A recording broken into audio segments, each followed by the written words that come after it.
And on top of that, the risk is aggravated by the layers of vulnerability that each city possesses or each city presents in its various contexts. So therefore, the risk to cities now has to be planned according to the complexities that the city presents. So it cannot be a very single dimensional or a very linear kind of planning.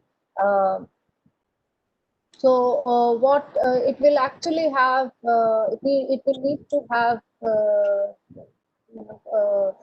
take into account the various levels of vulnerability, the various ramifications and manifestations of vulnerabilities.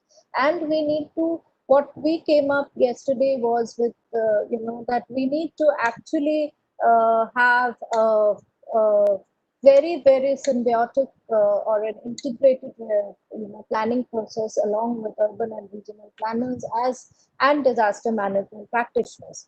So what we'll do right now is we'll have just a very brief recapitulation so that the sense of continuity is maintained today. We will start with module 2 today, which will talk of response in case of disasters and in case of complex emergencies. We have with us three very, very distinguished panelists today. We have Mr. Shekhar Chaturvedi, who is the voice not audible? Yes. Okay. We have Mr. Shekhar Chaturvedi, who is the assistant professor in NIDM, a very senior faculty member and a very valued faculty member with a huge amount of experience in terms of response and the IRS system. He is trained in the IRS system and deals with response, crowd management, and a host of other issues in response. So we'll have Shekhar. We have with us Mr. Balaji Singh, who again is a very, very good friend of NIDA in terms of the support that we always get from him. And he has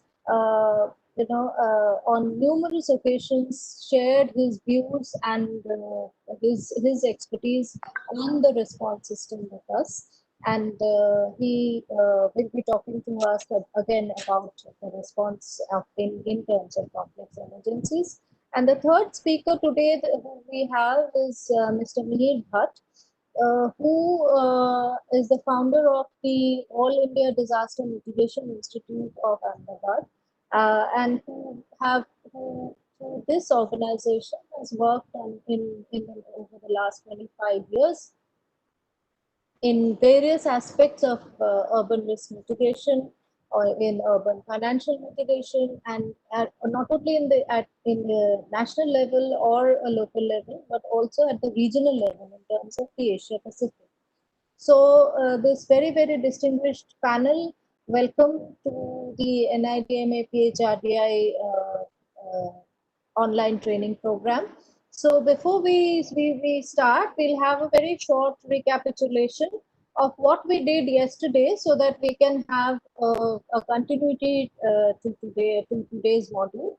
And I'll request Ms. Mohana Manna to just share in about 5 minutes as to the key messages, the main points of what we did yesterday, what were the discussions yesterday. And then we'll go on straight to today's session. Thank you, ma'am. I'm just sharing the screen. So basically, we will have a recap as ma'am. Is my screen shared now? Yes, it is. So a small recapitulation. Mainly, our yesterday's program was based on the first module, where we talked about the risks and vulnerabilities in Indian cities that are prevalent and getting aggravated with the complex disaster situations in context of pandemic. So we had cover mainly four aspects, that is the risks in an urban context and how we can reduce those risks and build urban resilience and ensure urban resilience. And lastly, we focused on what are the public health concerns in urban context, especially in case of a pandemic outbreak. So very briefly, we touched upon the definition of risk that was given by UNDP, and it very clearly says risk is nothing but a function of hazard exposure, vulnerability, and capacity measures. And then we discussed about the urban risks that were prevalent, as well as how exactly the urban risks are getting aggravated due to the pandemic and other natural disasters or man-made disasters that are happening in the time outbreak of pandemic, and how these aspects are accumulating to form complex emergencies. Further, we talked about building urban resilience, and in that how modern planning, the urban planning, has evolved throughout the ages, and then building resilience, uh, different strategies of building resilience, and measuring measuring of those resilience factors through different indexes. And through that we have covered majorly four aspects, that is health and well-being, economy and society, infrastructure and ecology, and leadership and management, that is governance part. And for ensuring resilience, we talked about psychological preparations of communities, that is building community resilience, incorporating space standards in the for building resilience, so that we can practice social distancing measures and other aspects of public health and hygiene, and further strengthening resilience in infrastructure. So, for strengthening resilience and infrastructure and incorporating urban resilience, we talked about how we can formulate the pandemic resilient guidelines, or we can revisit the existing guidelines like that of URDFI or other guidelines that are already functional.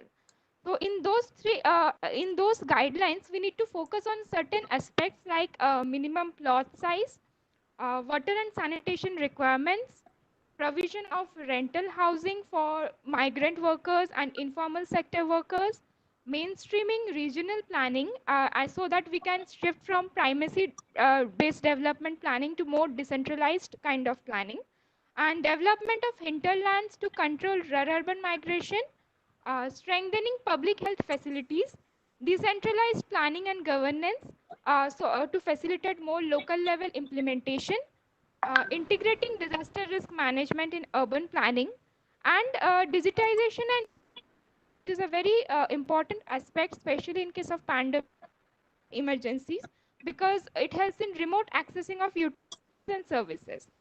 Further, there is a need of benchmarking health infrastructure for maintaining access and equity to all. And there's also a need of maintaining specialized databases for people with comorbidities, health ailments, etc., so that we can provide for special facilities that are required for them, and we can actually assess what are the requirements of a community or at world level. Then we discussed about various public health concerns in case of epidemics and pandemics, and what are exactly the factors that aggravate the scenario. So community cleanliness and hygiene factors was one of them.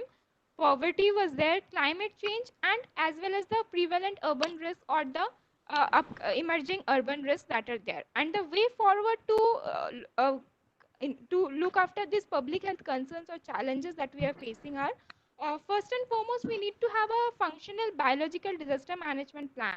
So we need to prepare it, as well as we need to keep it updating. And further, there is a need for integrating public health aspects in urban and spatial planning. Mainly right now we focus on master planning and land use planning, but we also need to integrate public health aspects. So these were the major crux that were discussed over today. And now I will now over to you, Chandrani ma'am. Thank you very much, Mona. That was very comprehensive as to what were the key points we discussed. And we move on today's session, today's module, response in urban context for complex emergencies. So I would like to invite Mr. Shekhar Chaturvedi to share his views on complex emergencies and responding to complex emergencies in urban areas. Shekhar, over to you. Thank you, Chandani madam. I'll be thanking NIDM also and APHRDA that we have been associated with APHRDA for so many programs. And now again, we are back with APHRDA for this program. Here, what we have to do is the urban planning that we have to do planning in the complex emergencies. So I'll be sharing my presentation with this. The presentation that I'm sharing is the planning of the complex emergencies. So when we talk of complex emergencies, then uh, complex emergencies, nature of complex emergencies is that there are incident within incident, that is, say, there may be flood, landslide induced flood or flood induced landslide. There may be fire induced, earthquake induced fire. There may be, say, a dam burst or something of that sort caused due to landslide. So that is incident within incident. As of now, then we have the second nature of complex emergency as two incidents at one time. That is with the present situation that is going on. Number one, that we are facing COVID, we are fighting COVID, and then at the same time, we might be having floods, we might be having cyclones. We have been hit by two cyclones already. One is Amphan, which hit West Bengal, and another is Nisarg, which hit the western coast of Maharashtra. So this is two incidents at one time. And third is that a small incident becoming into complex incident, such as a small accident. If that accident turns into, say, release of gas or something, then that single incident will be becoming a complex incident. So these are the nature of complex emergencies that we face at times, and then this picture will tell you about everything about the incident complexity. And for the incident complexity, as the incident complexity grows, what we need resource, additional resources. And the rightmost corner says that we have to increase our manpower, organizational manpower. The challenges which we face during response are that we have shortage of response resources. Resources need increases, but we have shortage, as we have naturally we have seen in many disasters. Then mobilization of resources, that takes time, that takes many things that include in mobilization of resources. Many organizations that are needed for mobilization of resources. The best part of mobilization of resources is done by EOC. Then management, when the resources reach your place, then how you are going to manage those resources, how you are going to utilize those resources. Then there will be, as we all know, that disaster is not one man's baby. It is basically organization, many organizations working together. So again, you have coordination issues, which of late we have also seen that many disasters, this coordination issue comes in.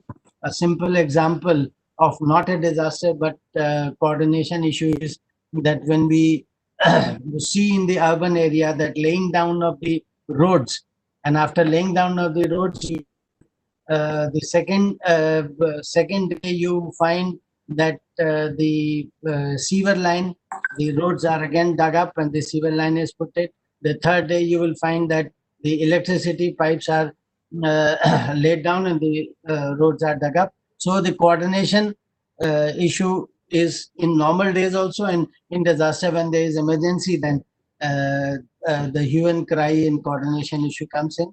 Communication is the first and the foremost thing that goes down when we face the emergencies. Then Command and control. Usually in district level, the command and control comes in.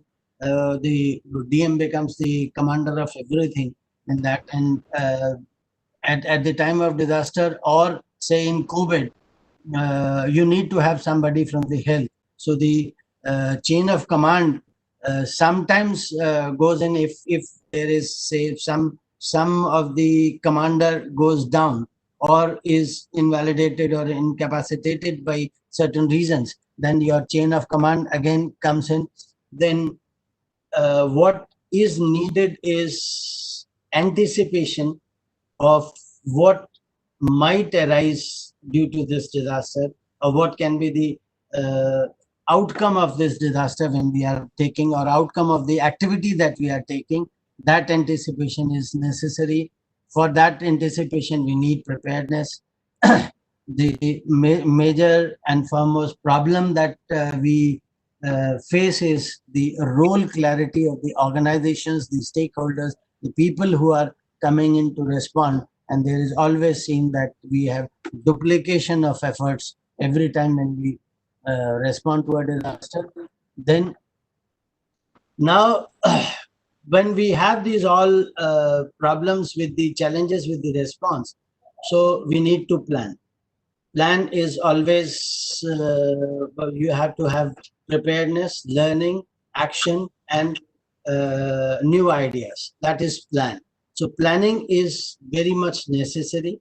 And once you plan, you are systematized, you are utilizing your resources, everything is done. Then the what needs to be taken care of in the planning is, number one, that in complex emergencies, you need to know the in complex emergencies also, you need to know the nature of the emergencies that have struck.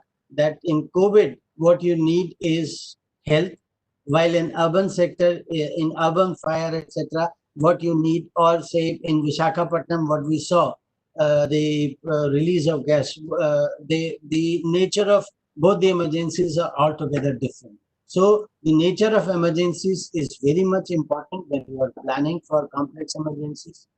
Resource stakeholders, that is, what is the need of resources, what are the stakeholders that would be required to fight or respond to the emergency.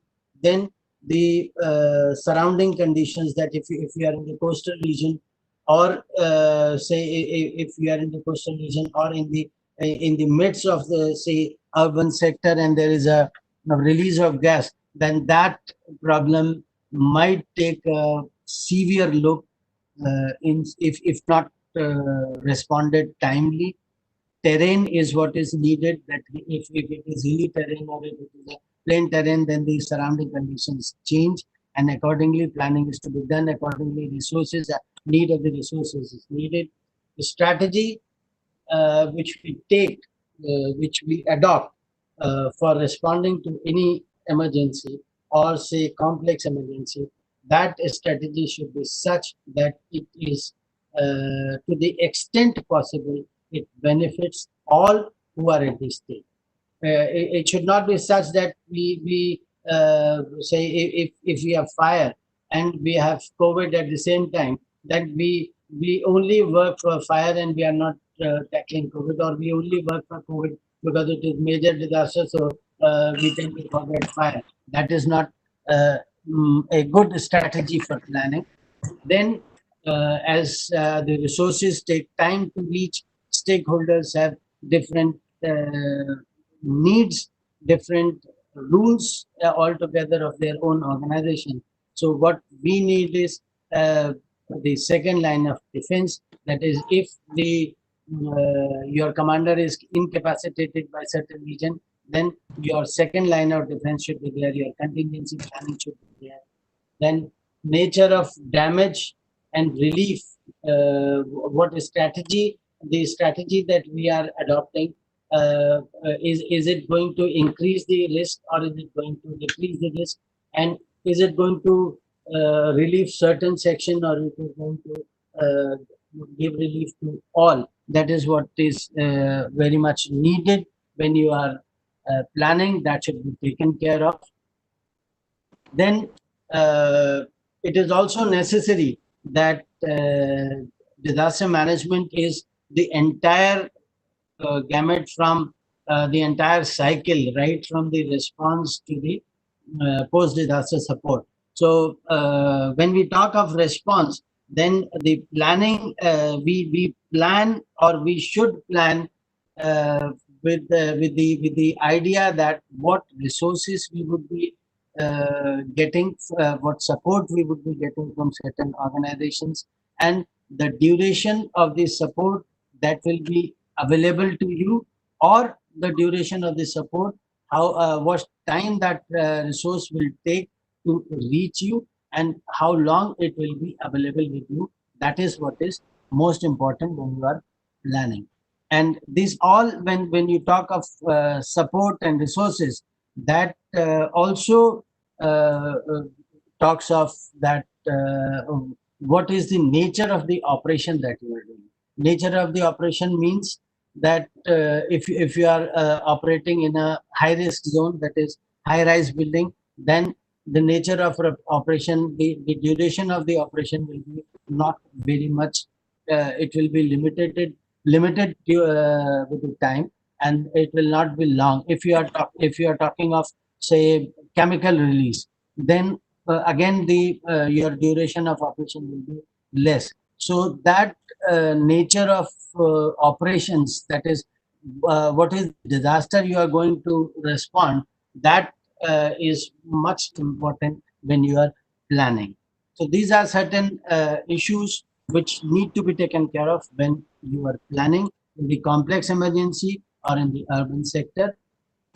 Then when we come to the response, then usually we were having the response system, that the EOC would be established. Then the response would be given. Some people will be given the charge, some would be, well, so government of India took a decision, a conscious decision, that although we are very good at responding to issues, but at times that response becomes ad hoc. So we need to systematize that, and hence we at Government of India adopted IRS, that is Incident Response System. Since it is a system, that means it is based on principles. This is what IRS is all about. That is, it is standardized, unseen, hazard, all hazard. Then the organizational structure is to be there to match the complexity of the event. That is, if we talk of COVID and if we talk of flood, then your safety of both the responders is equally important. So hence, the person who is sitting as a safety officer in your group should be conversant with medical issues of COVID also, and the issues that are arising of flood also. So this is how things IRS takes care of, and this why we talk of IRS. This is why we talk of IRS. That is, it is a systematic approach. It is a flexible system. You can increase the response group, and you can decrease the response group as the situation arises. So when you talk of complex emergencies, it is very much necessary to be flexible, because you don't know the nature of the hazard, which the disaster, that what lane that disaster will take, and it might become a complex emergency. So flexible system is very much necessary. It is a system, so it is a management principles are applied. So it's a management tool. It is basically managing. At times we all see that when we talk of disaster response, we tend to focus more on the survivors, and the responders are often neglected. So this system also takes care of responders. So because the who is responding is equally important when we come to the responder, because that is a group, that is a trained force. So training is always important. Then the best part of IRS is that everything whatever action, whatever activities is taken, it is documented. And since it is documented, you can refer to when you come back, say in the next disaster, or say you want to refer to any document when you are planning. So this every activity is documented, so you can refer back. It also that this documentation also gives fixes the accountability, who is doing what, and what where you are not reaching to the objective that has been established, and why you are not reaching to that objective, that is also documented. So the midterm review can be possible, and you can change your objective, and you can change the things that can be taken care of, and it is easy to monitor. So, as we were talking, that IRS is a management tool. So, the management principles are there. These are 12 principles that is usually followed in the IRS. Resource management is very much important. Organizational flexibility is there. Common terminology, that if you are in Andhra, you are in Bombay, you are in Maharashtra, you are in Rajasthan, the terminology of the IRS organization remains the same, so that you if you are transferred to somewhere, or you want to talk to the person concerned, the you can immediately name the terminology, and you can talk to the person concerned at the other place, who is also managing at the same time. Then span of control is necessary, because this span of control gives you um, the idea that how much people, how much resources one man can control, and at the same time, it also gives you the structure of the organization that can be developed. In when we talk of complex emergencies, the major focus would be on unified command, area command, and the communication, which is very much necessary. So these are all the 12 principles. We talk in detail of these principles when we talk of when we take the IRS as a separate course. So this is the organization that IRS system gives you. There are 25 positions. You can see that whatever action activity you name in terms of response, you have an officer, you have an activity that is there in this organization. You have a responsible officer, commander of the incident, who commands the entire incident operations. Information media officer is there. Safety of the responders is necessary. Liaison officer, people who are coming from the outside. Operations, which is very much necessary, is on-site operations. Planning is also necessary. And when we talk of incident, you have support, which is logistics. So you have entire gamut of the activities that response needs. So this is how the organization chart is there. When we talk of IRS, this is the base which is taken care of. These are the applications of IRS. That is, IRS can be used in planning event. IRS can be used in complex emergencies. IRS can be used in activities where you can't say uh, predict or give the early warning. That also can be done. And in case there is early warning, you can also use this. COVID also, we got to know that Kerala mm, is basically using this IRS when they are responding to the COVID-19.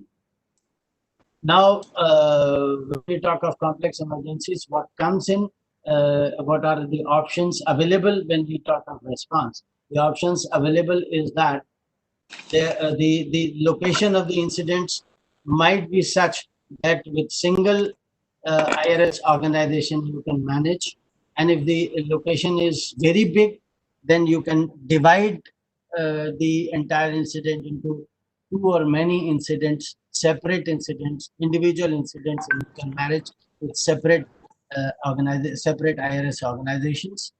Then the necessity of complex emergency is that you can buttress, you can support, you can enhance the capacity of your planning for managing the incident. The planning comes in with that if you are having a very complex situation, then you need more resources. That means you need additional logistics, you need greater operations, because you have divided the entire incident into two, three parts. So you need the separate operations at all the places. So this are the options available with you. You can add on the operations and logistics. And as a general guideline is that you divide basically the entire incident into two or more, so that the planning becomes easy and the operations become easy. So how planning can be done? Expanding your organization, that is, you add on the branches, you add on the supervisors, you add on the resources. This is one. Second, basically, is unified command. Unified command is basically the when you have two, three organizations working at the same time for the same objective, and they come in together and respond to the event single-handedly as a group, as a single unit. They respond. That is what the unified command is, and every operation will have one single operation section chief, because operation should be commanded by only one. If you have two people who are commanding the resources, that means you are bound to face some problem somewhere. The example of this unified command is the COVID, that MHA is nodal officer for disaster management, and COVID was basically entirely the game of health. So these both the organizations, they came together and they had a unified command, and they started responding to the COVID. These are the advantages of unified command, that all the authorities are there, but they work as a single unit. That means if they work as a single unit, that means there is no duplicacy of effort, and the entire expenditure of the response is also reduced. Then the second part of this responding to complex emergencies is that if you divide the entire area into two, three separate incidents, then you have area commander to manage the all two, three incidents that are there, and that area commander is basically at the when you talk of the states, then you have divisional commissioner who is managing the two, three districts at a time. So he becomes the area commander if two, three districts are affected by the disasters. So these are the why area command is utilized. That individual IC authority is there, but there is somewhere somebody who is commanding those IC also. The purpose of this area command is that since it is decentralized, so the effectiveness of the response increases, and everybody has his own area of work, so he can command and control his own area. Now, if you are dividing, we were talking about dividing single incident into different incidents. So these are the areas where we usually see that there are different jurisdictions in India or in other states also. And if the disaster falls in different jurisdictions, then it is better to divide that incident into two or more incidents. And if you are dividing, then add-on capability that we were talking, that we can add on the planning capacity, and the add-on to planning capacity or enhancing the planning capacity comes in with that you decentralize the planning also with the overall objective as single objective. You give the leverage to the smaller units to plan within the major plan about how you are going to attack or how you are going to tackle the situation. This is branch level tactical planning, and there is another advanced incident planning, which says that it is always better to plan say 2 3 time ahead also from what you are doing. So for that there is advanced incident planning, which wherein we have the support of deputy planning section, which deputy planning section, the planning section, the original planning section chief will work for the exact timely incident which is going on site, and then the advanced incident planning, the deputy planning would be taking care of the planning of what is to come and how the resources are to be managed. The advanced level of planning that is to be done. This is branch level tactical planning. It is very much necessary. If we talk of complex incidents, then if we give the decentralized planning, do the decentralized planning, then it comes in the branch level planning, etc. It will increase the effectiveness of the response.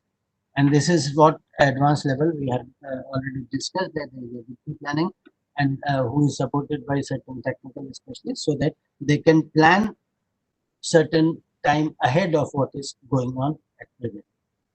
Then the operations section, which is very much important, and also logistics section is support.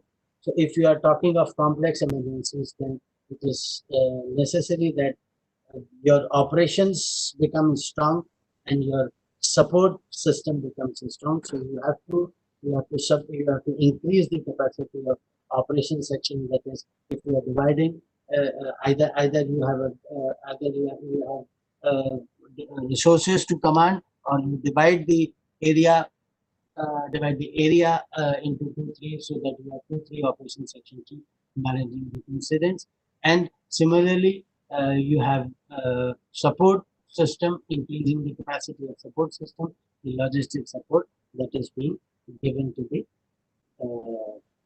the response which is being done in the complex emergencies. So this is my last slide. Thank you very much for this session. Any question, maybe right now or at the end? That is how the organizers feel. Thank you. I think I think what we can do is we can take 2 questions, and then maybe we can take the more number of questions at the end. Because right now I'm seeing one question which says, on what basis does roles and responsibilities of people in the IRS are selected and placed? So that is that talks of the expertise and the selection and the skill that one is looking at. So maybe we can take this question right now, and another one before we move on to the next presentation. Yeah, see, the IRS basically is that when we talk of it all, the response, we know that depends on what disaster is there. And when you talk of the disaster, then when you are planning, so you know what activities are needed, accordingly what stakeholders would be needed, what support would be needed. So when we invoke the IRS or develop the organization, then the certain positions are manned by people who are best suited for that position. And also even though when we place certain people, the IRS says that that person who is placed at that position is certainly to be trained for that activity that he has to perform when the time of response comes. So this is how. Maybe Balaji can, when he comes in, he can also support or add on what I have said. Yeah, thank you very much, Shekhar. We will take further questions further questions at the end of the session. So we would request you to continue doing the class during the session. So as a continuation of the response procedures or the response system that we have developed in our country, let us move on to listen to Balaji to talk of then in the same vein as response from a different perspective. So may I request Balaji please to start with this presentation, this session. Yeah, thank you very much, Chandrani. And I want to start thanking National Institute of Disaster Management and Andhra Pradesh Human Development Center, and for giving me this opportunity to be with you today.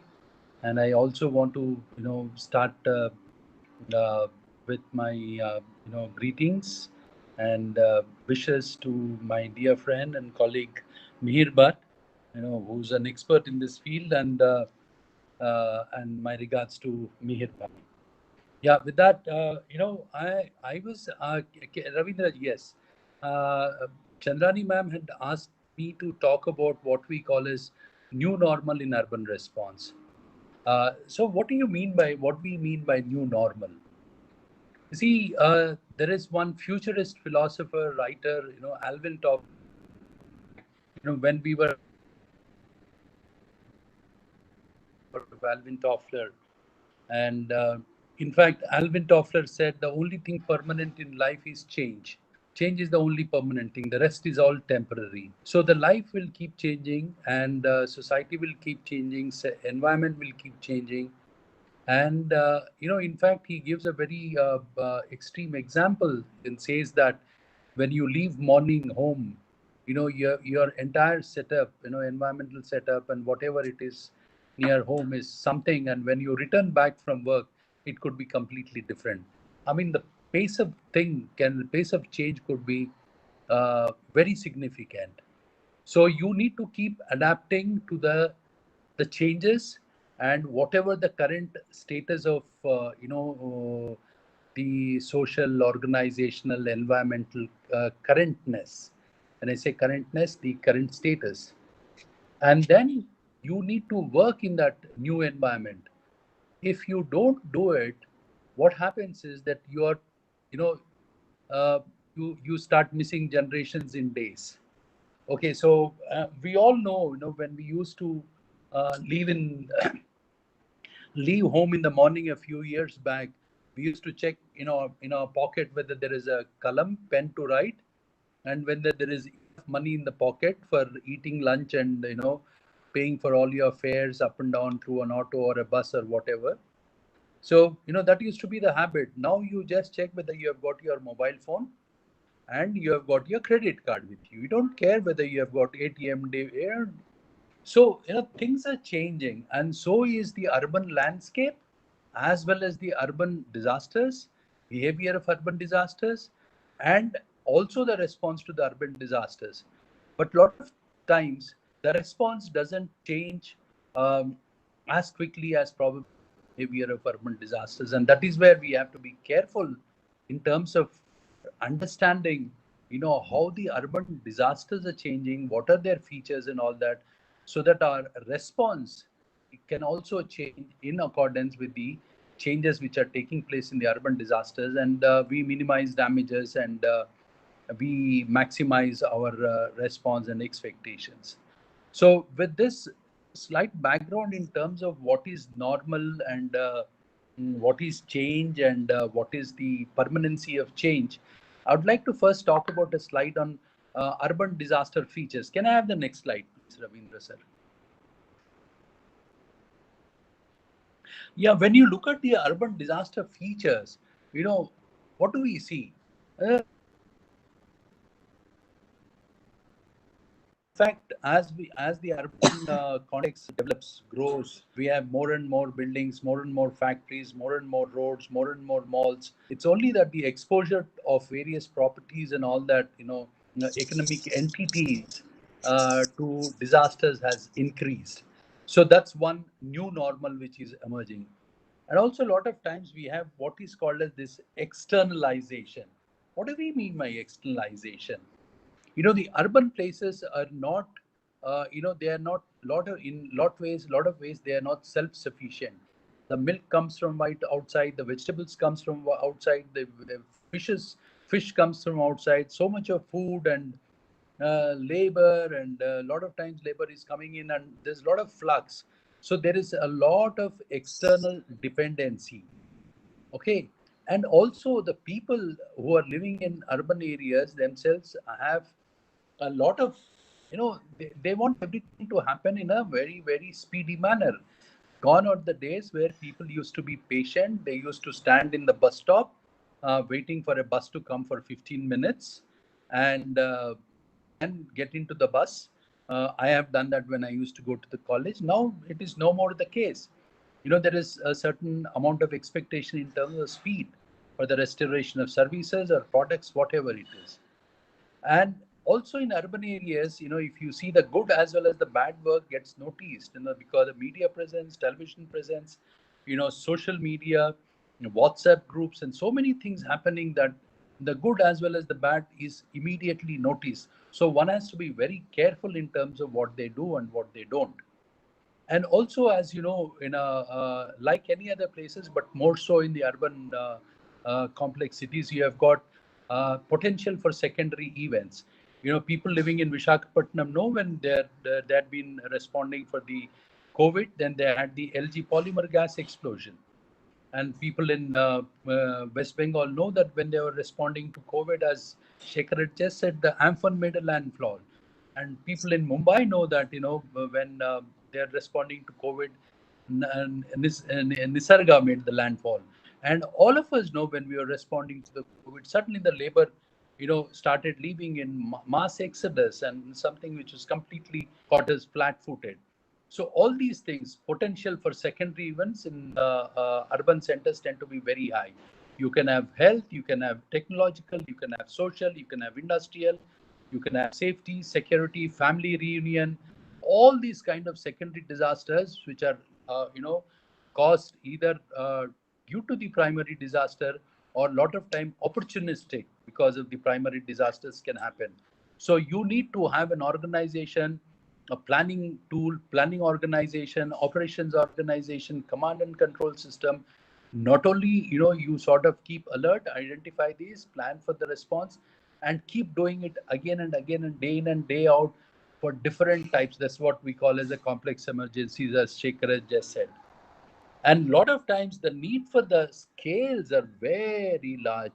A lot of resources required, and so scales are very large, and there's bound to be a lot of, if the response is not managed well, fiscal impact, because loss of revenue, loss of taxes, and all that.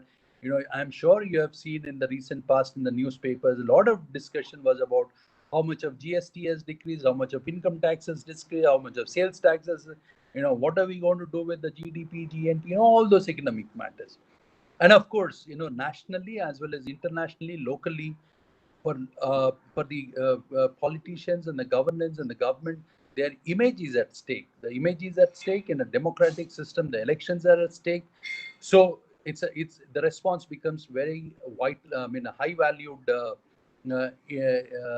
activity. So that is what the urban. I'm not saying that a lot of these things are not true in terms of the rural, but in terms of the urban, these features tends to be more pronounced rather than the rural. In the rural, it gives us a little more time. The scales are little lesser in terms of lot of times. Yeah, so that I'm not discounting the rural disasters here, or the disasters in the rural areas. I'm just saying in the urban disaster they tend to be more pronounced. So next,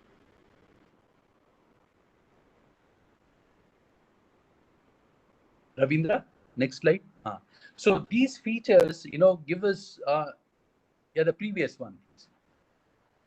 Yes, these features, you know, they become more complex, or the complexity is induced by certain features such as population density, dependency on supplies from external source, and technology and power dependence. If We can forego our food for a couple of times, but if you don't have network, nowadays people have started behaving so weird in, when the network is, when the network goes.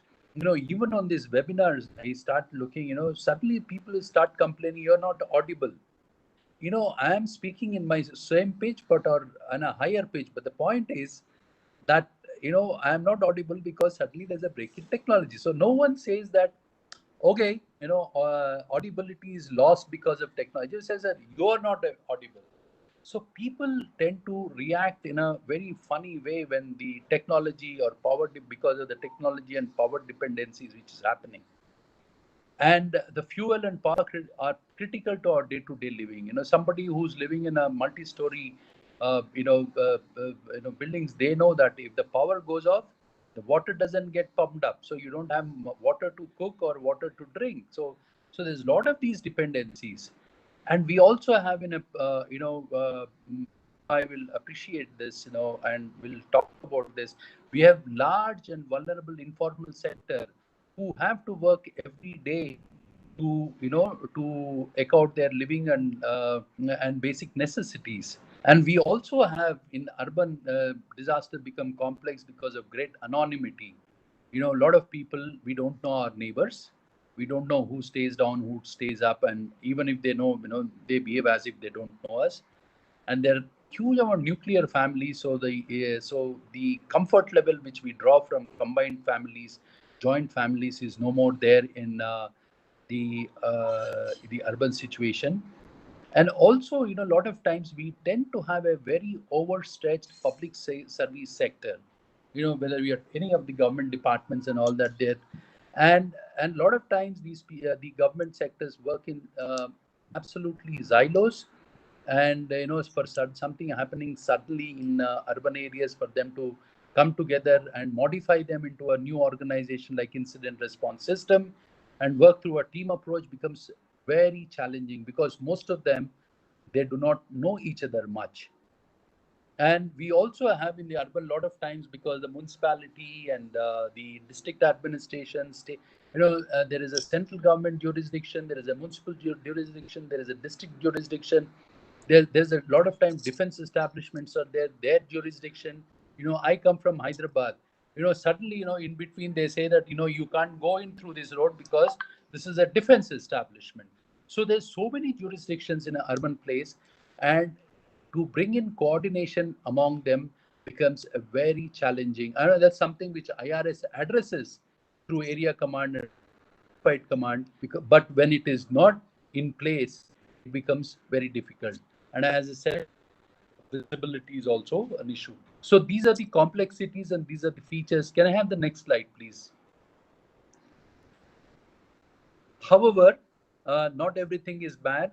We have got a lot of strengths when we are responding to urban disasters. Also, we have got a huge infrastructure presence.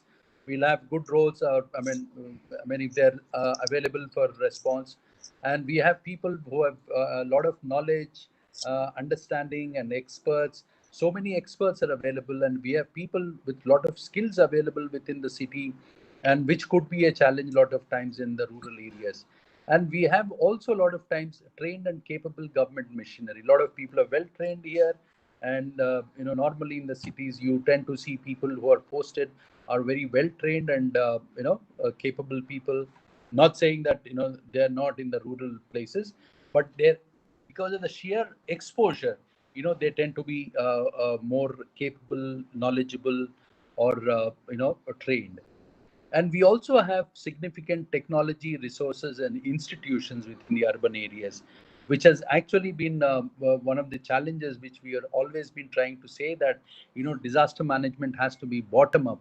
But it's somewhere it is so top down that most of the major institutions tend to be in the capitals, and we have got access to them. So all those, and we also have by and large who's expected to behave better. And so all these are the strengths in the urban areas. So if we have to give any public messages and all that, there is more likely that the people will listen, understand, and act as per that. So all these are some of the strengths. Can I have the next slide?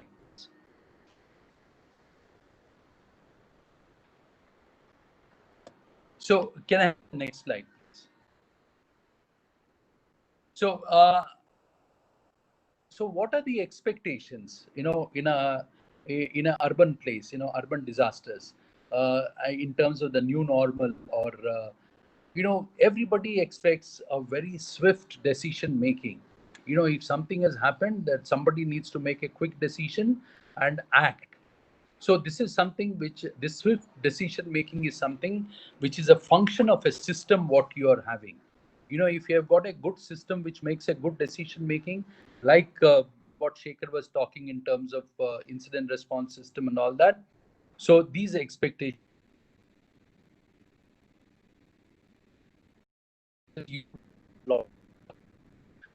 from are, so you pick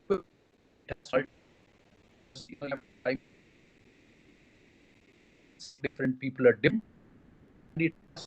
It have to be very large.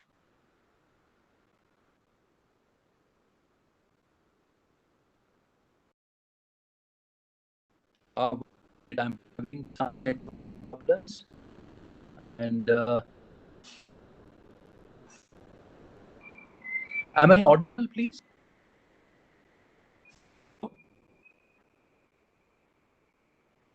Hello. Yes, your voice is breaking.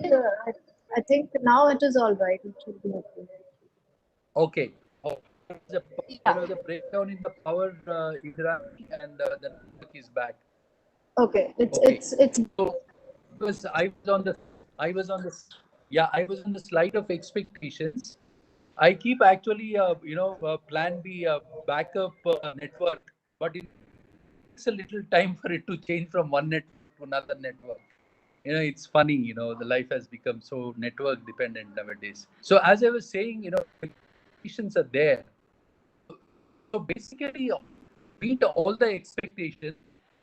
You need resources, or you need a system, or you need a combination of this.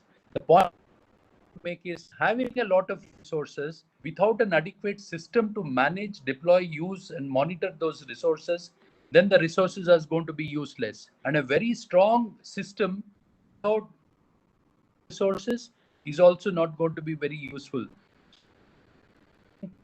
The new need to, in terms of focus, both on adequate ramping up of the resources for this large, quick, multi-pronged response, and also we need to put together a system which can work in terms of through different jurisdictions, different departments, different agencies, and different institutions, private, public, everything which is there within the urban area, so that the new normal in terms of the large, quick, multi-pronged, large scale response can be mounted very, very quickly.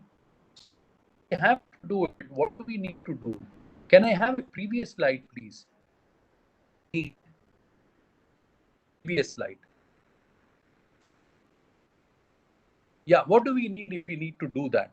In terms of the urban disasters response, to be able to respond to new normals, I think one of the first thing what we require is micro zoning and planning at a micro level. I always felt that uh, urban problem during disaster response tend to be so huge that, and the only way you can manage is, always I believe that the large problem needs to be broken down into multiple small problems, and the response need to happen at a smaller level.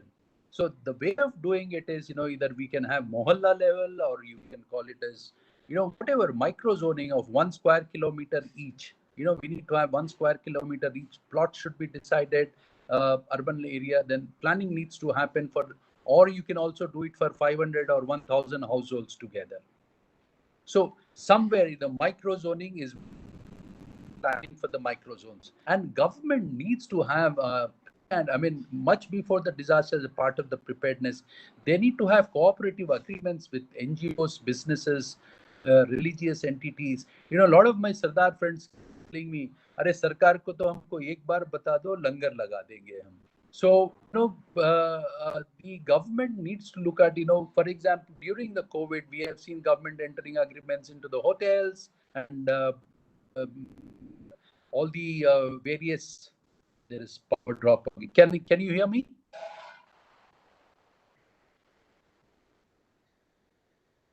Yes, yes, Can you you're. hear me now, please? Yes, yes, you're audible and visible. Now. Okay. So we need to have cooperative agreements with NGOs, businesses, religious entities, and all that, so that we can have a unified command in terms of not only the all the government departments working in a team, but also taking the various institutions which is available for response into a umbrella of the organization. So this having a prior cooperative agreements will be very useful, and we need to have some kind of detection, surveillance, and early warning method. Especially every disaster nowadays is giving rise to newer type of health issues. So we need to have especially related to, and also the social issues like I mean the mass exodus of the labor. We keep calling as the incident strategic planning unit, which is constantly looking at forward in terms of what could happen tomorrow, and also trying to detect the newer diseases, newer problems, newer social issues. Either it is the violence against women, which is being reported so rampantly uh, because of the lockdowns and all that. And we are bound to have a lot of these things. So these things have to be thought about, detected. Surveillance need to be there, some early warning and response to that. So it is, in a urban situation, it is just not roti kapda or makan type. It is not temporary shelter, it is not food, it is not whatever. It is much more than that. So we need to be very aware and alive to situations. Another need is management system that can bring all the, incident response system. Classic example, Government of India has issued the guidelines in 2010 for the operationalization of that. This is yet to be done, in a very systematic manner. And that is something which can bring all the entities, response entities, government, non-government entities together to mount a unified and one large response. So that is something which needs to be very seriously institutionalized in India, and so on and so forth. We need to have some pre-identified facilities and supply chains which connects to cooperative agreements. So we need to do all these things. These are the needs if you have to go for a responding to a new normal situation. So we need to have a system, we need to have a mechanism in place which can keep adapting to the newer things which are being thrown at us, as a part of the urban disasters. So how can, next slide please. So how can we do it? Can I have the next slide, please? Next slide, please. How can we do it? These are some of the ideas I thought, we should start working on immediately. We need to have some integrated emergency operation centers with very clearly identified roles, responsibilities, decision support system, and mechanism for activation, escalation. And I know, when how the command and control system in the Vishakhapatnam, took on the role of looking at the entire gas tragedy which happened in Vizag, if I'm not mistaken. It was on the May 7th. Yeah, on the May 7th when the LG polymer gas leak happened. What kind of role they played? They played a very significant role. So we need to have such kind of integrated emergency operation center in each of the urban jurisdictions, which can help us, do some kind of surveillance and decision making support system, and work with the other jurisdictions in a interoperable manner. And we need, time and again this is coming in, we need to institutionalize in the government agencies, but also in the utility companies in the urban system, because this power has to be restored within 12 hours, water has to be restored within so many hours. All these things are there. And we need to have this kind of system to work even in schools, universities, and companies. Because these are the places where we see, congregation of people, schools. I always keep saying, NCR, where we live, Gurgaon is in Haryana, Delhi is in Delhi, I living in Noida is in Uttar Pradesh, but lot of times the parents who are living in Delhi, they go now and their children go to Noida for schooling. So, and they have to come back to Delhi for reunion. If God forbid, if an earthquake happens, one of the first priority on the minds of the families and the people is a reorganization of, the families coming back together. How am I going to get my children from Noida to Delhi when I am in Gurgaon? So because of these things, we need system within all these educational companies and also companies. I know I used to work for India Today Group, and Thomson Press employs 4,000 people. And so if how am I going to transport, take care of them and their families and all that? So we need to have incident response teams, incident response system, which can work along with the government, even in these utility companies, schools, universities, and companies. And the government has to. We need work towards this. And we also need to identify staging areas. Where am I going to put temporary? If we can have pre-identified staging areas, pre-identified stocking of shelter material and all that, mounting a quick response can become very, very, I'm not saying very easy, but it becomes a little more practical. And every jurisdiction, we need to have emergency response teams pre-trained who can start managing the response immediately at the smallest possible notice.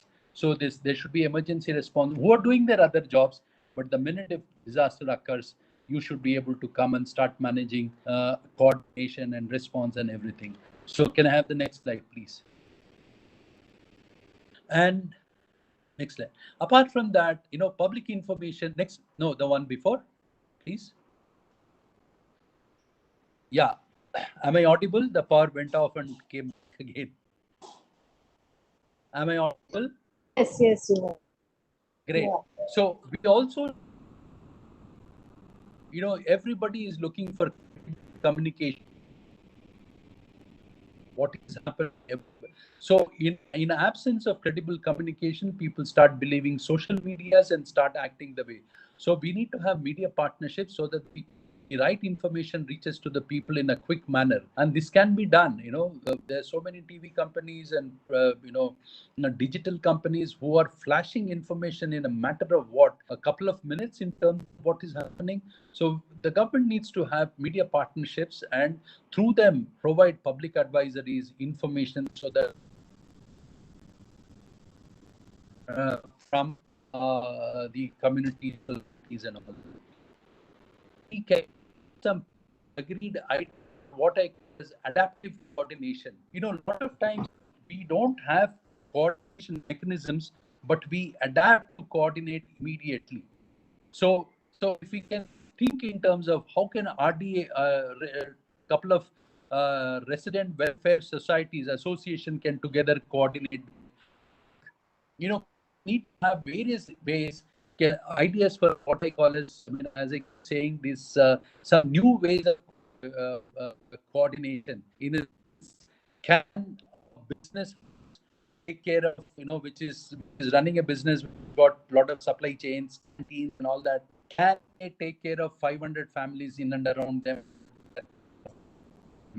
Can a hotel which is running can supply every day 2,000 packets of food to the local areas in case of a disaster to meet the. So such kind of adaptive coordination ideas can be pre-identified, agreements can be placed, at least a kind of notice can be given to these people. Well, in case of a disaster, we'll be expecting you to do this. So if you can do that, the response becomes a little more coordinated and little more robust, and little more the scales will be added. And we also need to have some kind of provisions for what I call as the virtual coordination. There could be a situation the decision makers may not come into the EOC or the war room or into a secretariat to make a decision. So can we have some kind of technology which can connect all the on a Zoom or a Slack or a Google Groups or whatever, and so that on a little alert, these people all come into the virtual route for coordination. The decision making, initial decision making at least, can become very, very quick. And we also need to have an organized role for businesses, at least during the first week after the. I keep saying that, we give an organized role to the factories, hotels, and restaurants and malls and whatever, so all this, some kind of role for them, so that they know that this is what they need to be doing. And sometimes they get paid, sometimes they don't get paid. They do it as a part of their social responsibility. And integrating emergency response into the job descriptions and the training. Can I have the previous slide, please? The previous one, please. Previous. We need to integrate emergency response. Next slide, please. Next.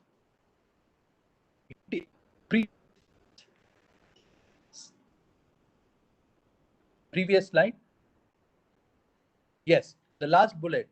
We need to integrate emergency response into the job descriptions and training of every whom we think that it needs to respond. NGOs do it a lot of time, program officers and all that. Everybody is given training in terms of what will be their role in terms of the emergency response, whether it is so such kind of thing can also happen. And one of the easy, can I have the next slide, please? One of the easiest ways of doing this, integrating the job response into the individuals. I think this is the question someone was asking Shekhar also. This is very clearly given in the incident command system in 2004, when Ministry of Home Affairs was adapted it to the requirements. And to the next slide, please. And it is further detailed through the National Disaster Management Guidelines on the Incident Response System, ICS, from 2004 to 2010 became IRS. And who should be doing what? Who can be doing what when they come together in this umbrella organization of incident response system? So all these are provided in the guidelines. So what is required is to institutionalize it, operationalize it, and make people, train people to take their different roles and responsibilities, so that as a part of the new normal, all of us together as a society can launch a quick, robust, large scale, and well-defined response. Thank you. Thank you very much. Very, very comprehensive presentation on the response system with respect to urban areas. You have touched upon the complexities, the risks, and what needs to be done. So the how, normally what happens is, and I've seen questions also on the hows of it. How do we do it? So, so you have wonderfully explained the whole, the concept of what, why, and how, what is to be done in future. So that is, so thank you very much. Excellent, excellently comprehensive presentation. And so we have the last presenter, Mr. Mihir Bhatt, who will talk about the issues and concerns of natural disasters and pandemics as complex emergencies. So, I welcome Mihir Bhai to our online training program today. Mihir Bhai is the founder of an organization called the All India Disaster Mitigation Institute. Has been looking into disaster mitigation and disaster risk reduction, not only in India but also outside at the regional level. So we'll have Mihir Bhai. Is he there? Has he joined?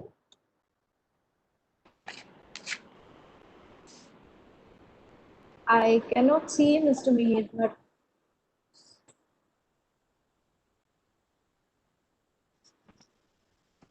hello. Yes. So has he joined in?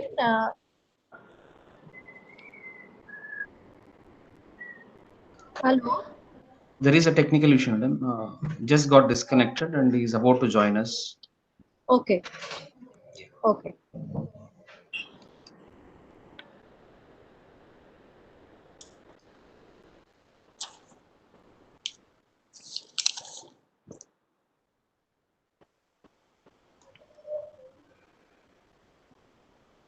Meanwhile, I request you to take few questions, madam. Okay. Fine. If he's going to think that, then I'll Yeah. start with the questions. Yes, Uh, madam. there are many questions in the chat box. One for Shekhar. After Shekhar's presentation was that the Kerala IRS, Shekhar made the statement that Kerala has been using IRS for COVID response. So one of our participants wanted a little detailing out of that issue as to how exactly, Kerala has been using the IRS for COVID-19 response. Yeah, So, although I have replied it on the chat box itself, but anyway, I'll just say that when we were having a program with Kerala, they said that they have been utilizing IRS in terms of the route maps, in terms of say officers, in terms of medical person being placed as a safety officer. So this is how they are utilizing IRS in terms of responding to COVID. Another thing that they said, that since they have already notified IRS as a tool for responding, so they had no other option but to respond through IRS. And since they had responded to a smaller incident earlier, so they found it that responding through IRS is a better option. So they started responding through IRS, and this is the information that right now I have. We have requested them for a detailed see information on how they are using and what were the problems they had faced while responding to COVID. So as soon as it comes in, we'll have much more information on that.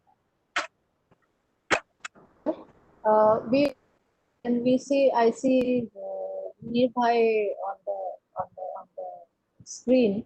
So he has joined in. Good afternoon, Mihir. Greetings, namaste, and welcome to this training in my NIDM APH RDI training. And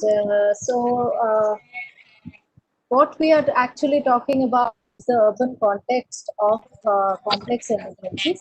So we had yesterday we have dealt with urban planning and the urban scenario, and today we are talking of response and also the issues and concerns. So I would request you to begin with your presentation, after which we will take the consolidated question and answer session for all the three speakers. Over to you, Munibhai. Thank you.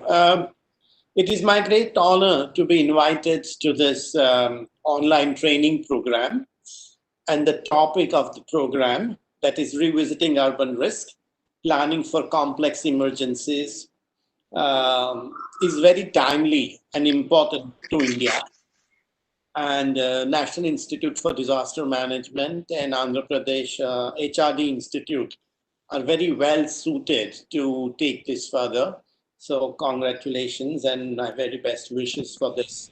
And all of you as participants have joined this particular training program. I'm invited, as Chandrani ji just mentioned, to focus my presentation on natural disasters and pandemics, and both of them as a complex emergency, and mainly the issues and concerns that are currently around. I have decided to, for that purpose, to look at some of the ongoing work where the complex issues are addressed in our work and present that as the 4 key issues. The list can be longer, and 2 main concerns that we see are not being addressed. And I've done that so that what we are talking about is current It's not something which was done in the past, or it's not something in theory which should be done, but something that is actually being done as we speak in the middle of that.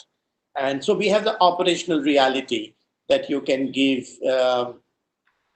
your idea about how it actually works. So let me start. One of the key issues we face today in this complex emergency of COVID-19 pandemic is the idea of community. And the whole idea of community has changed so much in the recent past. In last 3 years, for example, if you think of community and connectivity, how communities are able to talk to each other so quickly and so directly has changed. How community have been so mobile, and we actually saw that sadly when the lockdown came and large number of people had to leave and go back to their homes, mostly walking to be with their family, and the urban community where they work did not or could not, for whatever reason, offer them the basic food and water and shelter. So this whole idea of residential community, community of work, community of customers, for example, that whole idea needs to be revisited for any of the complex emergencies in future, may God forbid. But that's something that we see again and again coming up. As you know, Terry Cannon, who's worked a lot on the idea of community, has been clearly saying that community per se is not necessarily something which is always positive and always solving the problem. It has its own problems. For example, community itself also dominates the part of the rest of the community and takes the power away from them. So we need to ensure that that happens even more in urban areas. So how do we link these aspects of community in a complex emergency? In addition, our ongoing work in Warsaw and Mumbai, as we speak with our partners IIT Delhi and of course IDS and others, that is coming up. And what one sees from that is the community and the digital world, which is so closely linked on the one hand, and you have then the large number of people who are not. So that's an issue about defining community. You also have the community and diversity are some of the areas that need more attention, because the urban community, even at a local level, has become so more vibrant, but also such diverse community that what is it besides the geographic location that ties them together, which needs to be looked at in every town, every city. So that is something which prompts us to think that we need that looking at the urban community is a big issue in a complex emergency, especially when a normal one hazard specific emergency.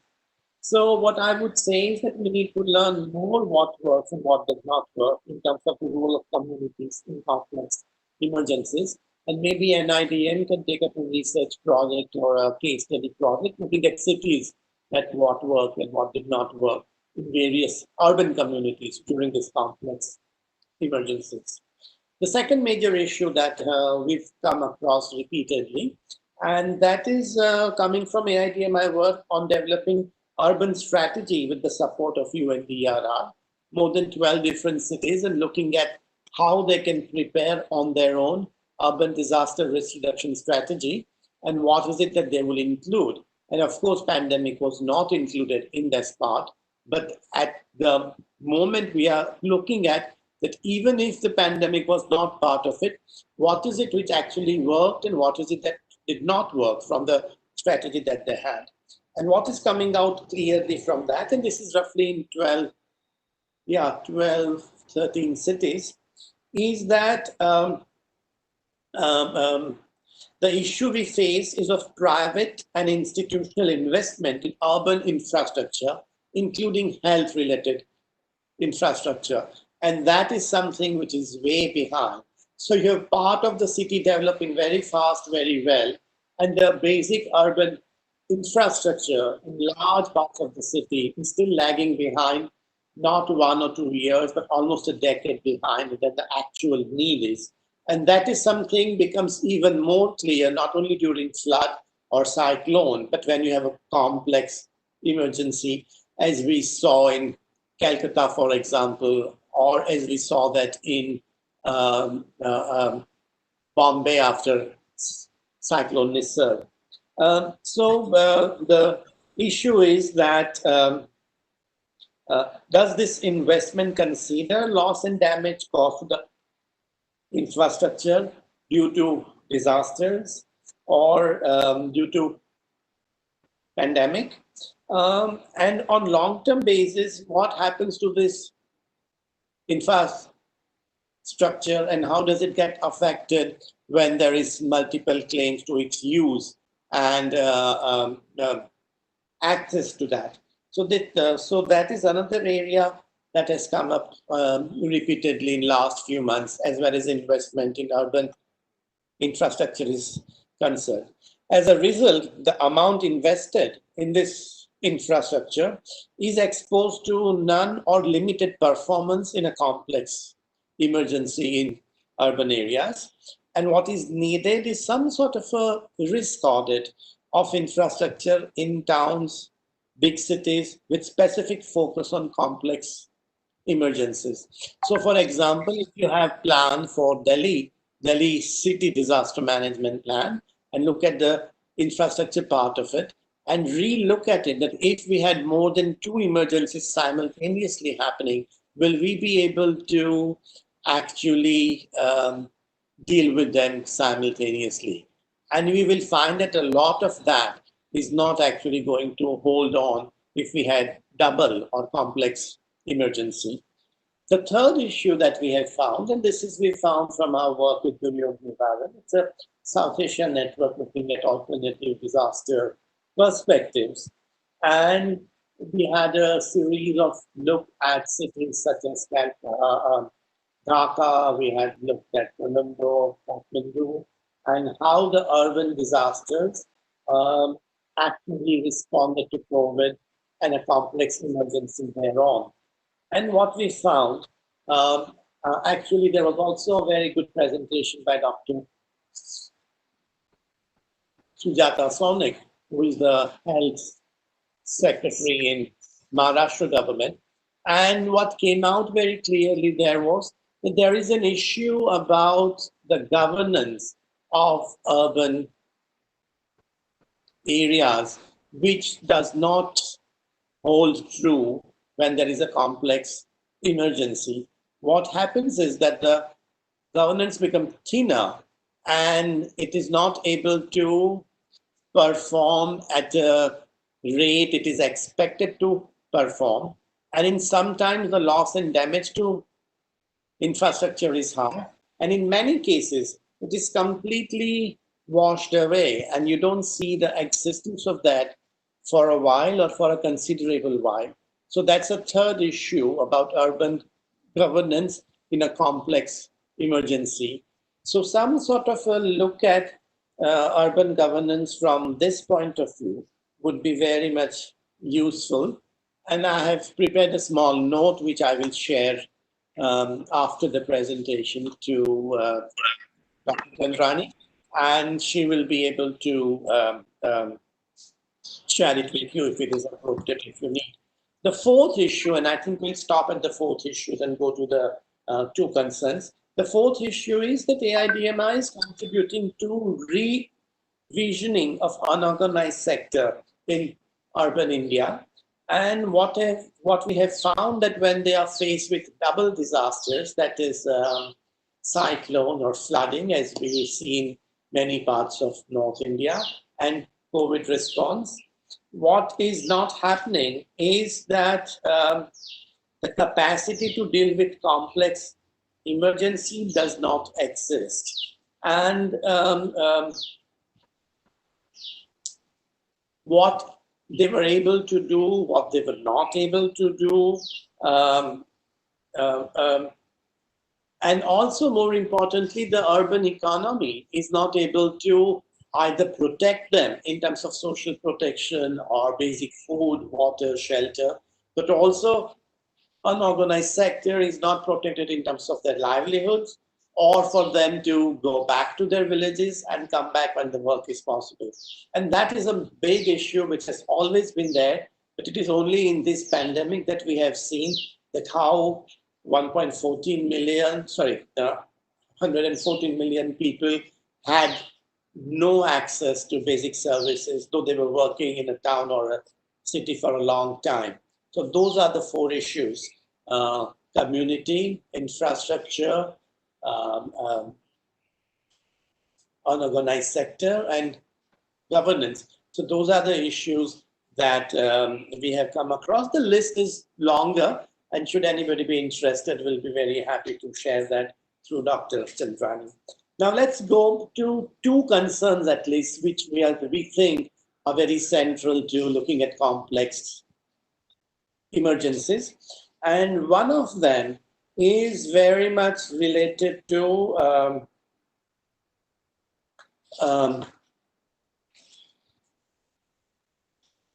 so we have looked at so that we found, and this has come out from our work with the donors. We look at some 20 important donors in India, private sector, CSR, and big foundations, some new, very new, some very old, more than 100 years old, and trying to look at what is it that they have done for COVID response. And one of the major concerns they didn't share in the beginning, and now they share, is about that the whole approach to urban focus has been top-down and structure-centric. So the decisions are taken higher and higher, and then there is a expectation that they will percolate and actual performance will be taken on the ground. And that hasn't happened, or if it has happened, not as effectively as it should be. And second, it has been a very structure-centric. And pandemic, because of the complex emergency, needed more processes than actually structures, because structures were anyway heavily burdened. So you needed processes which would circumvent the existing structural requirement to perform more, better, faster. And that wasn't happening. So that's a concern that we have, that when complex emergencies unfold in urban areas, how do you ensure that it doesn't only remain top-down and structure-centric, but there are also bottom-up processes at the Residential Welfare Association happening, as Balaji was recently mentioning, but also happening at a local level, which will flow bottom-up. And the second concern that we have is from the work that is being done on the relationship between the city and the workers. And it seems that city has assumed, and people who live in the city, that they are the rightful owners, and because of them the city exists, not realizing that they exist because a large number of workers actually build the city, make it work, and when it falls apart, repairs it in thousands different ways. May it be bus transport, health system, food, vegetables, cleaning. It may be a whole range of things. And those people are very much part of the city, citizens. And what will the city do for them as a social contract, as an economic contract, that if you come to the city, you will at least have access to water. If you come to the city, you will at least have access to food, which we saw was not there even in large cities such as Bombay and Delhi. And if you come to large city or a small town, you will have access to some shelter where you could go and sleep at night and take a bath and wash yourself, etc. So that whole city and citizen relationship where workers are included, that is something very much not there, and that is a concern. So having said that, how do we go ahead? I mean, are there any ways we can go ahead? And there are three ideas that have come up so far, and I would like you to consider. And one idea is that it is important for organizations such as NITA or APHRDI to look at cities that have disaster management plans and see in what way these plans have performed and what can be done so that they are prepared for complex emergency. should there be another complex emergency. This one is not over, but we will find way of dealing with that. We are finding way of dealing with that. So that's one area that is a way ahead. Some sort of a review of, being preparedness for the complex emergencies of urban areas. The second review, which would be useful to do, is we find that there has to be some provision of universal urban basic income and relief coverage. So we cannot go on offering 2 months and 2 months more and 3 months more of food free to the large number of rural population and not really having a proper package for urban areas. So what sort of coverage we can have so they get the basic income and basic relief, and that should be cut across all the cities and all the towns and all urban areas. And that's something possible to do. There are various studies which show that that is not all that difficult to do. There are resources needed, but we are anyway spending so many resources for emergency management. We might as well save them up and use it for providing basic urban income and relief coverage. So that's another area. And third area I would like to point out, and something where UNICEF has done a lot of work, some of the large organizations have done a lot of work, and that is the universal social protection and preparedness for urban workers. So how do we protect the urban workers, those who work in urban area, especially at a lower level of income, less than 40,000 rupees per month in a large city? So how do they have social protection and how do they have preparedness so that should there be a disaster, they are not badly affected? So these are the ideas, 3 ideas which may take us further. Of course, they need more refining, and social protection will need to include health, and not health as a medical aid, but health is something, what I would call well-being, a holistic approach to health, and which will have access for minorities, which will have access for people who have just recently arrived in a large city, etc., so on and so forth. So, that is the third idea. With this, let me end, and I would once again like to thank NIDM and APHRDI for inviting me for this particular training program. The 2 panelists and trainers, Balaji, Shekhar sir, both of you, I'm very happy to be with you here. And should there be any questions, I'm very happy to address them. Again, thank you very much.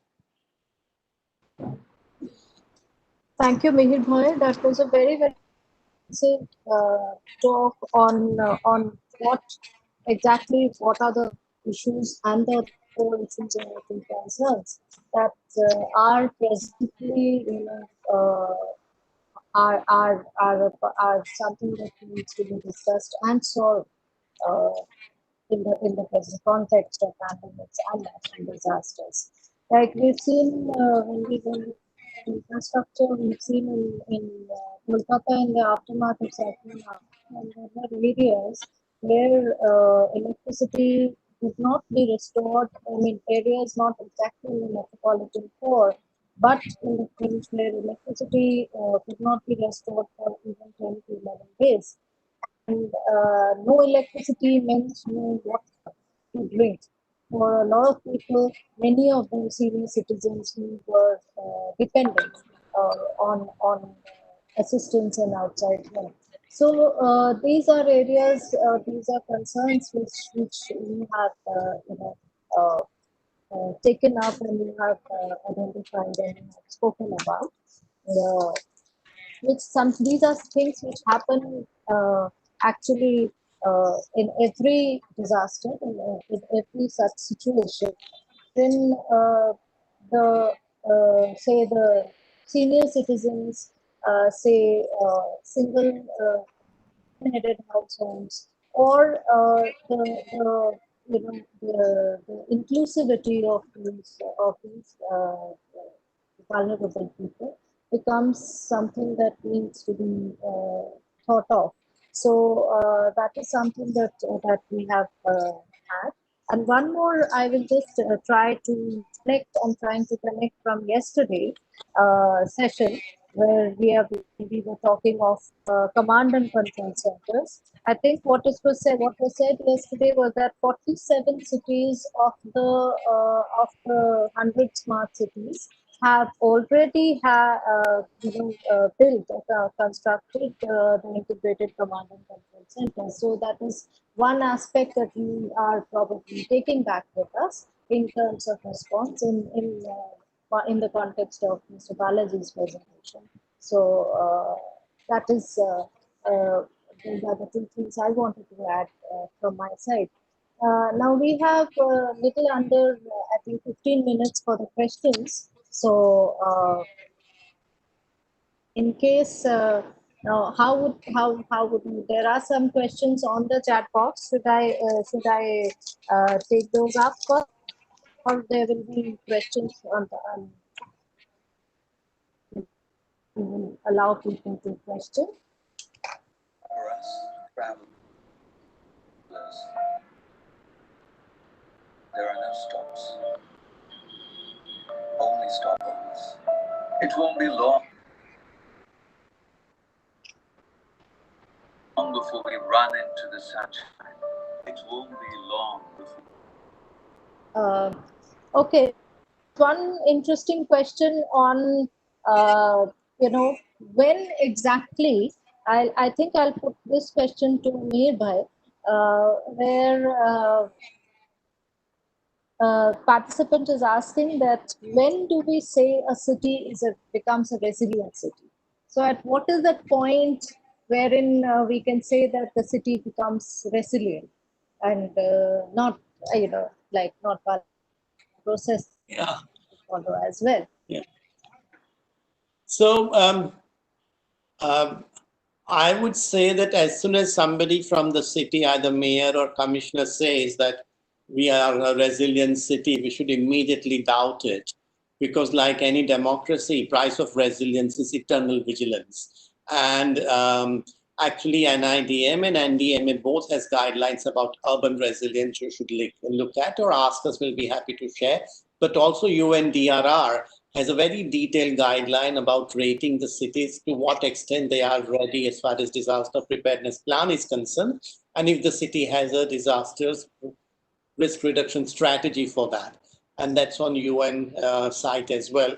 So you may want to look up. It looks at, social, economic, political, physical, even some sort of the psychosocial aspect are also included in that to make sure the city is to an extent resilient. The reason I said cities are never fully resilient because the whole context keep on changing one after the other. So unless city is constantly prepared to keep up with the changing context of risk, you cannot be resilient. But to your answer for a specific application, do look up UNDRR's city resilience guidelines, and they have a rating system which you can rate for your own city, either as a citizen or city authority. Thank you. Thank you, Mihir Bhai. I think there's one more question one question to Shekhar. How is IRS implemented at the ward level in the US ULBs or in the smart city project? So this I'll put this question to Shekhar. Yeah, regarding the IRS implemented at the ward level, basically IRS is a flexible system which can be utilized at any level, number one. Number two, the best example of getting the ward level IRS is Kerala, where you have the decentralized system of governance. Local governance is very much strong in Kerala, and we have notified IRS right up to the taluka level, and the local governance is utilizing this. So that orange book that Kerala has maybe the good example and can be followed with certain say amendments based on the local context when we talk of local implementation of IRS. Okay, thank you, Shekhar. One more question: how to integrate the on-site emergency plan to off-site emergency or disaster plan? Please specify the line of control.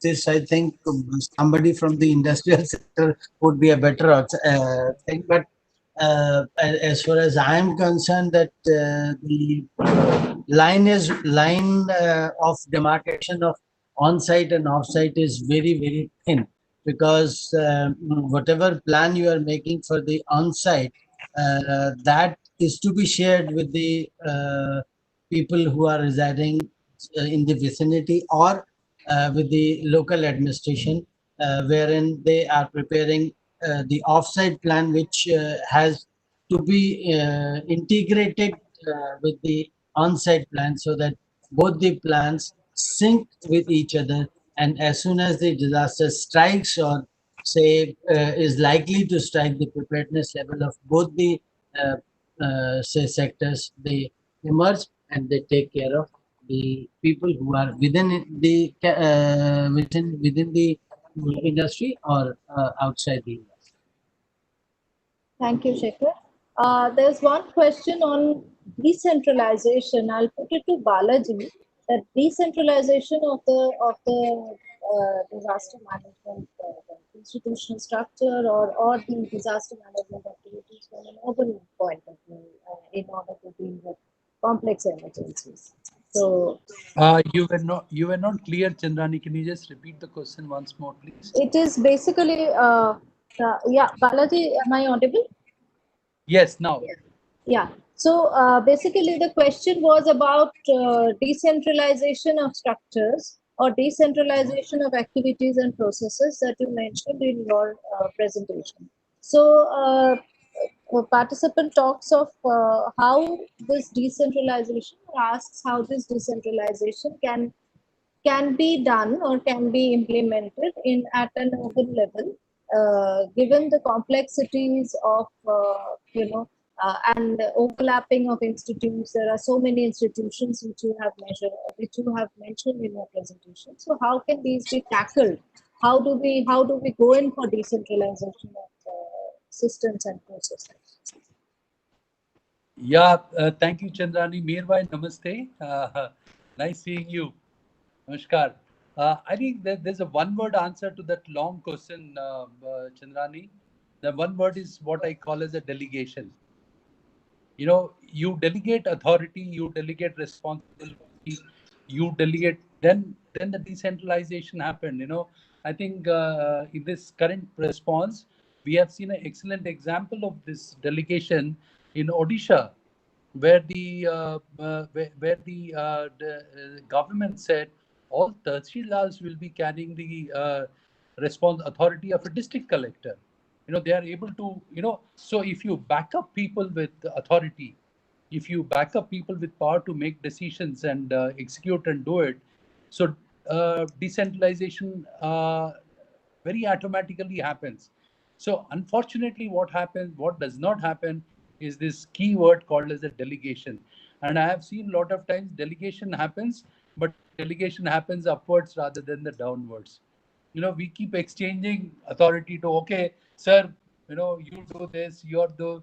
So instead of saying that, okay, this is, I also cyclone Fion, the 2013 or 2014 cyclone Fanny, sorry, in Odisha, where I was talking at that time to the relief commission, the district collector of then district collector of Ganjam, I think.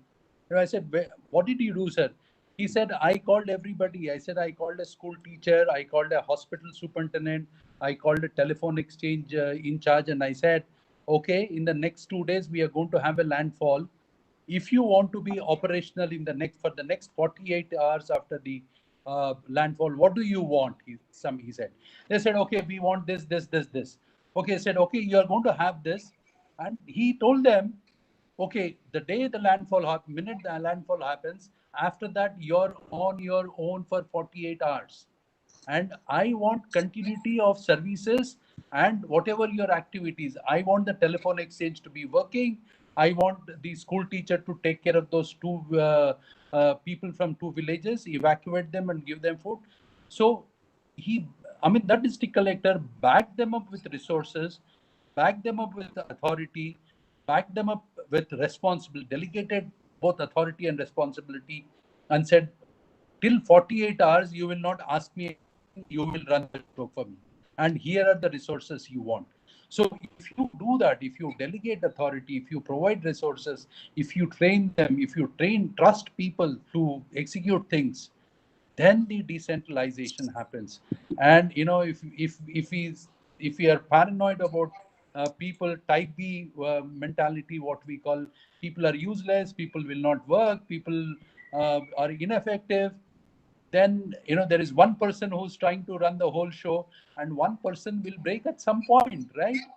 So delegation is for me the key word for decentralization, and I would like to hear Mihir's opinion on this. Thank you. Yes. Balaji, how can I add to? I think the question was from Sardar Ramesh about decentralization, and Ramesh Saab and Venugopalji, you also mentioned that thing in the chat. So I think I agree with the delegation of power, delegation of authority. The only thing I would like to add, and which I really hope for, is delegation of resources. Because very often the authorities are passed on, and at a local level, you don't have the resources, both money and resources otherwise, to be actually done. So that's one thing I would like to add. And second thing I'd like to add is that when there is decentralization or delegation taking place, that cannot happen at the last minute. It can, but that's not the best way of doing it. What you need to do is prepare for delegation beforehand. And so if that is done during normal times, to delegate the responsibility and see how is it going to work and what sort of issues are going to come up, then the delegation becomes even more effective to do that. I'm glad this example of Odisha was brought up, and that is true. Obviously, one also is aware of that. And something similar happened in Kerala as well during this particular to COVID, and before that 2018 flood as well, that a lot of delegation was done at the panchayat level. And one of the reasons why it worked so well 2018, in spite of all the limitations, was the delegation of responsibility, decentralization of decision making at the panchayat level. So what it tells us is the delegate responsibility, delegate authority, delegate resources, and also delegate that to a democratic structure if it exists and is functioning at a local level. Thank you, Balaji and Chandraniji, for this. Shekhar, if you agree, Chaturvedi Saab. Yeah, I agree, because you all are expert in this field, so I have nothing to add on in this. Okay, so I'll since we're fast running out of time, but I'll put this last question to all the three speakers, because this is something which it's a question of migrant laborers, and which we have been discussing ad infinitum, and also that we have seen that migrant labor in the cities, or the informal sector workers in the cities, have been very, very badly affected economically during the pandemic, and the complex emergencies that may have struck other cities.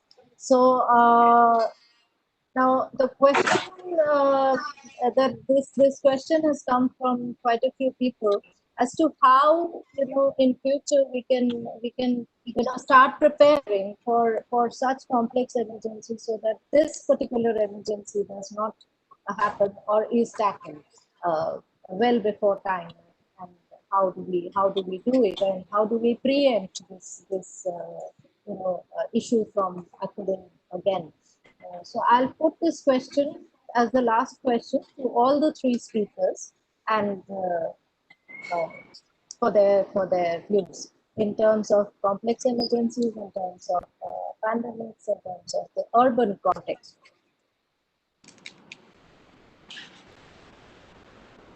Yeah, we'll start with Mihir Bhai maybe, or So I think, thank you. And I think this is very important, that what do we do. Let me add a couple of lines before I say what could be done. And that is that we are calling these workers as migrant workers. But are they really migrant workers? In a sense that if I go to Delhi and if I get a job at NIBM and I'm there for 3 months, I become a Delhi resident. But if my cook or somebody from Ahmedabad goes to cook for somebody or to work at a tea shop, that person remains a migrant worker for first month and second month and first year and 3 months and 3 years. So I think this whole keeping somebody migrant at a lower level of economic structure is something we need to look at, that are they really migrant? They've been here for a while. The second part of that is that the cities have assumed that their role is to only extract resources and labor and goods and services from the surrounding areas and other cities. But what is the responsibility of the cities? What do they give back in return besides GDP? And that is something we've not looked at. So these two things we need to look at more carefully at the urban level. As far as workers are concerned, I think three areas are very important that we need to do. And this is not a small group. I mean, this is 89% of our urban economy in terms of GDP contribution, employment. It's a large number, it's a majority of our workforce for which we have not been able to do something for 60, 70 years. And three areas. One is that some assurance of they must have opportunity to work. And when there is no opportunity to work, they must have some sort of basic income and basic relief, that should there be a disaster such as pandemic or any other, they will basic relief that they will get. That is one.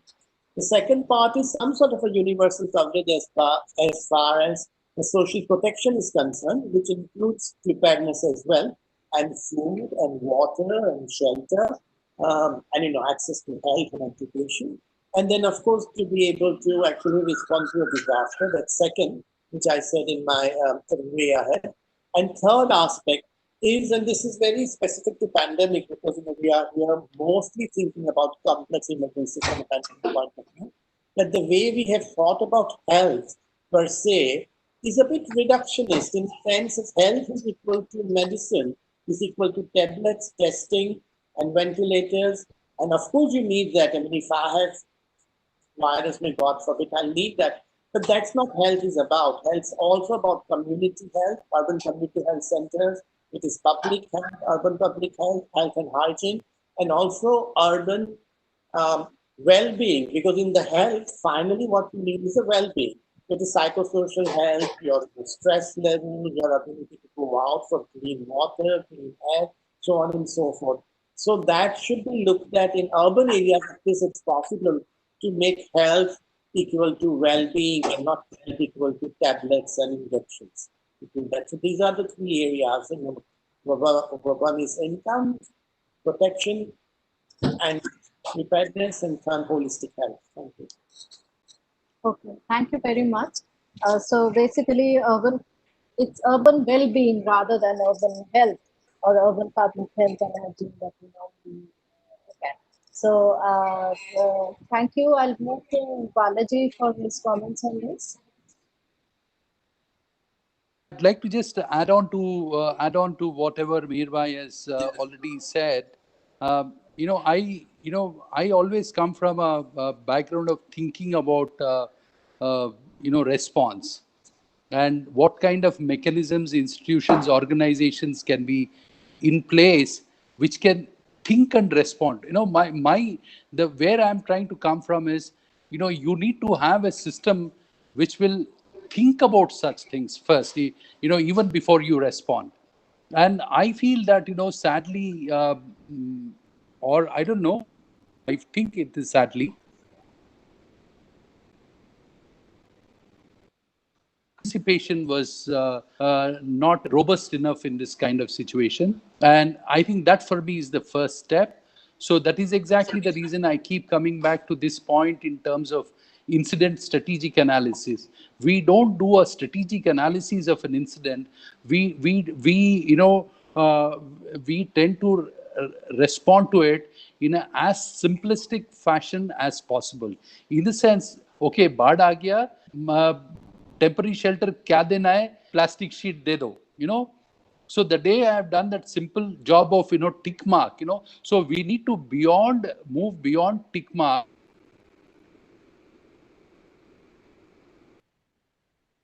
Very clearly understanding the disaster, the event. Every event specificities are different. So you need to have a part of the response should be a group of people who are continuously thinking in terms of behave in the next 3 hours. In the next hours, will the people will be moving out? Will there be a health emergency? Will there be a water crisis? And how? And then, you know, I rapidly start ramping up responses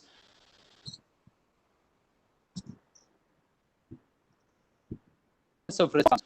These are anticipatory planning. I think if we need to prevent such kind of things,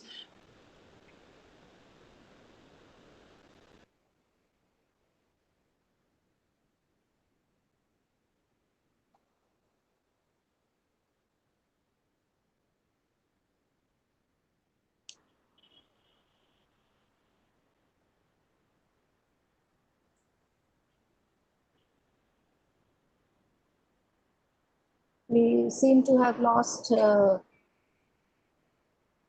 Balaji's connection.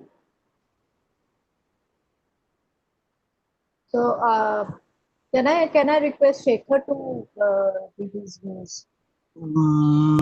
Adding on just two things. One, at the planning stage, we need to include anticipation of the problems that can come up. And number two, at the community level, we should identify people who can uh, give support at this moment of time, wherein when the problem arises, they can support. And we should say enhance their capacities so that when such a situation arises, they can take on the responsibility of we are, supporting you know, such making this the poor issues. people the instruments of our you know, building our infrastructure, and once the job is done we forget about them. So I think that kind of tendency need to change. And yeah, I mean, I think these are the two ends of my response, Chandrani. One, what should we do as a response system, and what we should do as a society. Yes. Thank you very much. Thank you, Balaji. Over to Shekhar. Shekhar has already given his views while you were offline for a while. So we come to an end of day 2 of this online training program. And I am really, really grateful to all the 3 speakers for very, very comprehensive presentations. And this, what we discussed today has gelled so well with what we discussed yesterday on the urban complexities. So, and now we are steadily moving from why and what to the hows of it, how to do it, how to plan and how to revisit our plans so that we can make more resilient cities. So it is 5 minutes past 4, and so I would say we have kept very good time with very, very interesting presentations.